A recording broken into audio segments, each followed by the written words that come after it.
The wedding was about to begin. Guests filled the pews. Soft music floated through the air. But Naomi? She stood just outside the doors, frozen in her white dress, gripping her bouquet like it was the only thing keeping her upright. Her eyes were red, her breathing shallow. Just moments earlier, she had seen something no bride should ever have to see.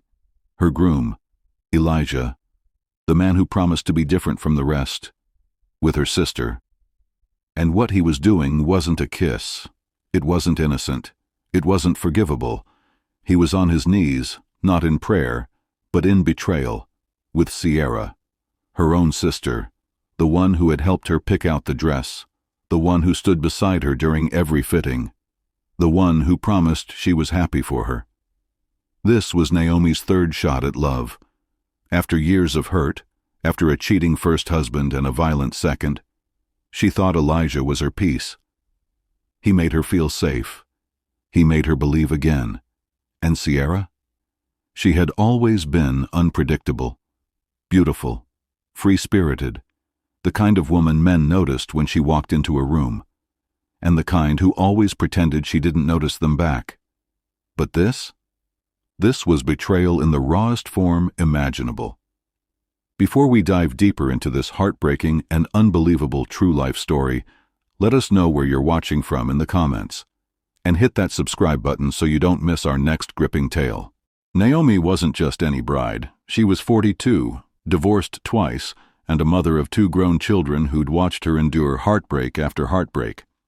Her first marriage ended when she found out her husband had been cheating on her with a co-worker.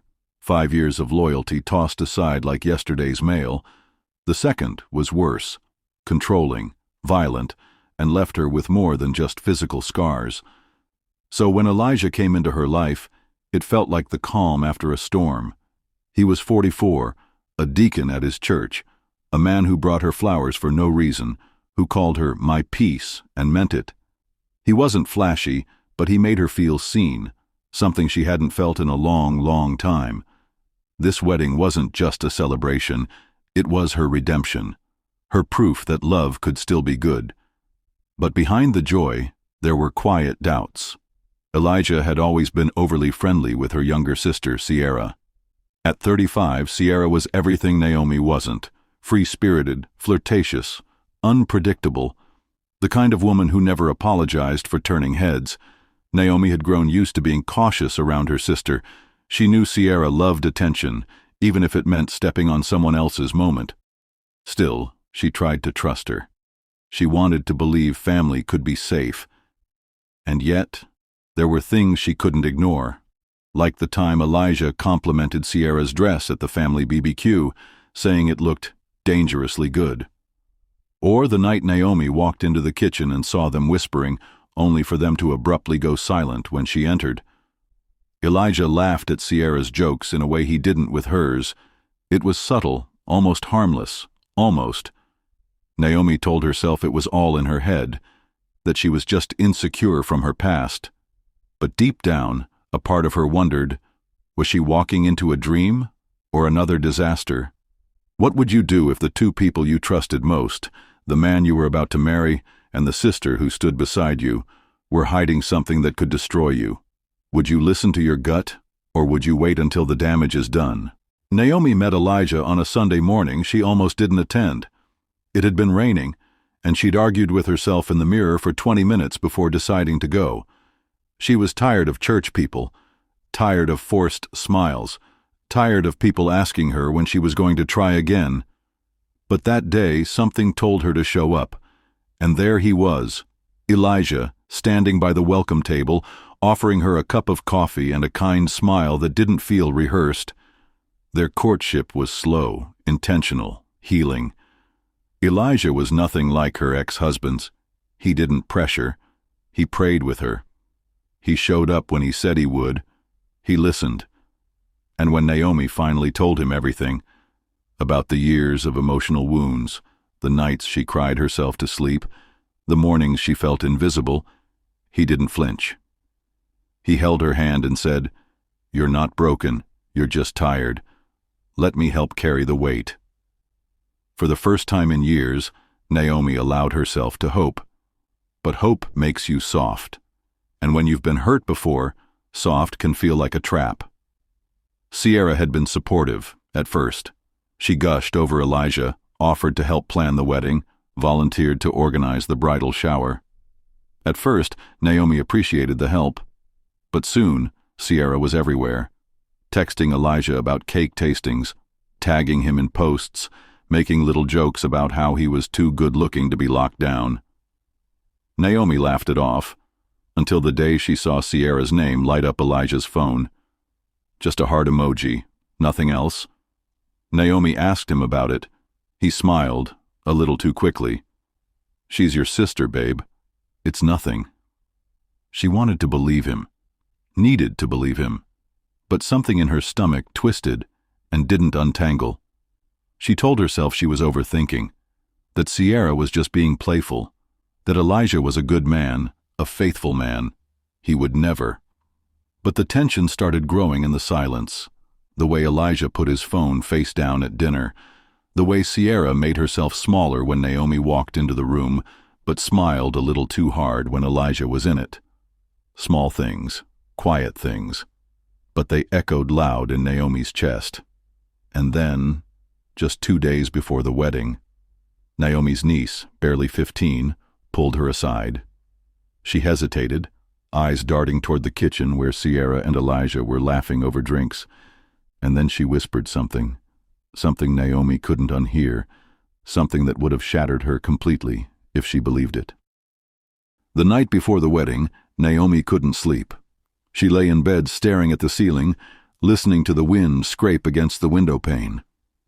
Her chest felt heavy, her thoughts louder than the ticking clock beside her. She tried to pray, tried to silence the voice in her head saying, "Something isn't right."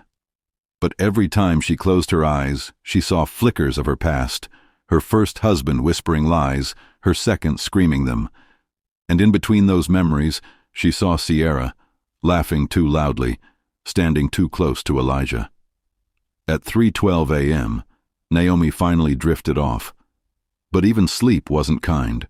Her dreams were chaotic, wedding guests turning away, her veil catching fire, Elijah walking down the aisle hand in hand with someone else. But her face was blurry. She jolted awake before sunrise, drenched in sweat. The morning of the wedding, everything felt staged. Her mother was humming. Her cousin was baking. Elijah sent a voice note telling her he couldn't wait to make her his wife, his voice soft, steady, and completely emotionless. Sierra arrived with fresh pastries and 2 lattes, just the way Naomi liked it. She kissed Naomi's cheek and smiled, wide and bright. Too wide, too bright. Naomi smiled back, but something inside her flinched. It all felt too perfect. The energy was wrong, polished, controlled, like everyone had rehearsed a script and she was the only one who didn't have her lines. Just before noon, Naomi slipped out to pick up her bouquet. The florist had dropped it off at the reception hall the night before, and she wanted a moment alone before the chaos began. Her heels echoed through the quiet corridor as she walked past the dressing rooms and catering closets.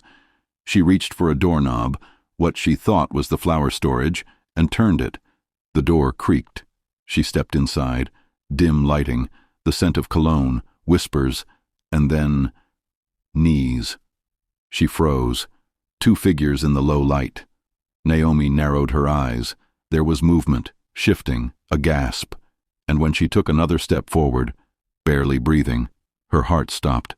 Elijah, on his knees, in front of Sierra. Neither of them saw her. They were too caught up in each other, too deep in the betrayal. Naomi didn't scream. She didn't move. She just stood there, frozen, watching, as the room filled with a silence that screamed louder than anything she'd ever heard. Naomi didn't remember how she got out of that room.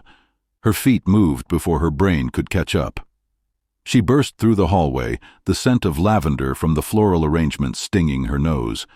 Her heart was pounding so hard it made her ears ring.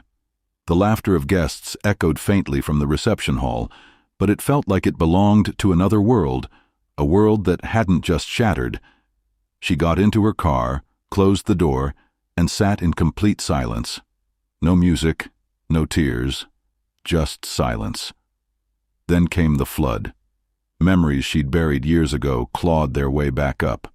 Her first husband, smiling in that smug way when she found the lipstick on his collar. The sound of her second husband slamming doors, calling her names so cruel they still echoed in her chest.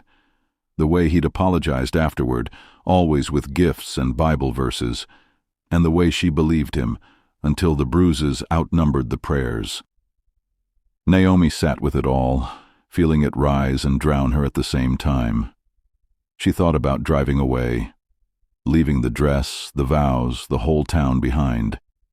She imagined pulling onto the freeway, never looking back. Let them explain why the bride never showed up. Let them wonder. But then, something shifted. She looked up and caught her reflection in the rearview mirror. The veil was still on, crooked.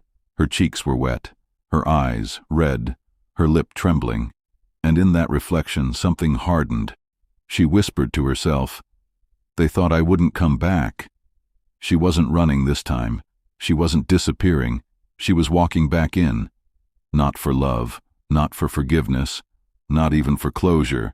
She was walking in with a plan. What Naomi did next would go viral in her entire town. Naomi fixed her veil in the car's visor mirror, smoothed her dress, wiped away the last of the tears. Her hands still trembled, but her face was calm, not numb, not hollow, just calm, like a storm that had already made landfall and accepted the wreckage it left behind. She walked back into the church as if nothing had happened. Guests smiled. The music resumed. Bridesmaids rushed to position, and when Elijah saw her, his eyes widened, just for a second. Then he smiled like a man who thought he'd dodged disaster. Sierra stood nearby, adjusting her lipstick. She didn't meet Naomi's gaze. Naomi didn't say a word to either of them. She smiled, hugged her mother, took photos, held her bouquet, said thank you to the pianist. Everything was in place. No one suspected a thing. The ceremony began. Naomi walked down the aisle, slow and elegant, just as they rehearsed. Elijah reached out for her hands at the altar. She gave them. The pastor began. And then, it was time for vows. Elijah went first. He spoke of grace, of second chances, of God bringing beauty from ashes. Naomi stared at him the whole time, not blinking once. Then it was her turn. She held the mic with both hands, took one long breath, and smiled gently. "Before I say I do," she began, her voice steady, "I have a confession to make." The room shifted. "Elijah," she paused, locking eyes with him, "I forgive you." There were murmurs. "And Sierra?" Heads turned. Naomi looked over her shoulder, met her sister's gaze, and tilted her head ever so slightly. "You've always wanted to take my place, so today I give it to you." And then, with grace, with calm, with centuries of ancestral strength in her spine, she turned to Sierra, handed her the bouquet, and walked straight out of the church. No tears, no screaming, no chaos, just footsteps, just silence. And then, the sound of gasps, and camera shutters, and the whispers that would soon become headlines. The moment Naomi stepped out of the church, silence collapsed into chaos. Guests stood frozen. The pastor lowered his Bible. Elijah's face drained of color. Sierra's mouth hung open, bouquet now trembling in her hands. A few people gasped, others whispered. One bridesmaid clutched her chest, and then someone in the third row pulled out their phone. The clip hit TikTok less than an hour later. Naomi, in full bridal gown, veil trailing behind her, calmly saying, "Sierra, you've always wanted to take my place, so today I give it to you." And then, turning, bouquet handed off, walking out the door like she was headed to brunch instead of walking away from her own wedding. Within 24 hours, the video had 2 million views. Support poured in from every direction. Queen energy, one comment read. This is how you handle betrayal, with class and silence. Sierra just embarrassed herself on a global stage. Elijah fumbled the most graceful woman alive. Naomi didn't respond to any of it. She didn't need to. Meanwhile, Sierra tried to defend herself. She went live on Instagram, claiming it was all a misunderstanding. It wasn't like that, she said.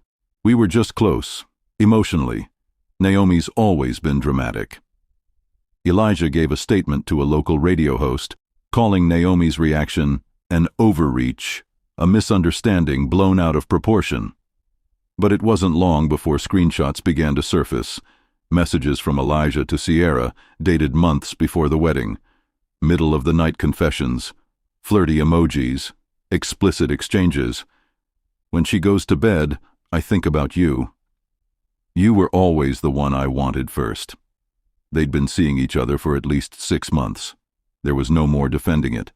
The internet turned. The story made local headlines. Then national blogs picked it up. Runaway bride out schemes, cheating groom, and sister at the altar. This woman just redefined classy revenge. Naomi, quiet through it all, posted only one thing: a photo of herself sitting on a beach, barefoot, veil wrapped around her shoulders, smiling. And now I want to hear from you. Was Naomi too calm? Would you have done the same? Or worse? In the weeks that followed, Naomi packed her things quietly and left the town she'd spent her whole life trying to survive in. No grand announcements, no goodbye party, just a moving van, a trusted friend, and a new lease waiting in a quiet coastal city 2 hours away.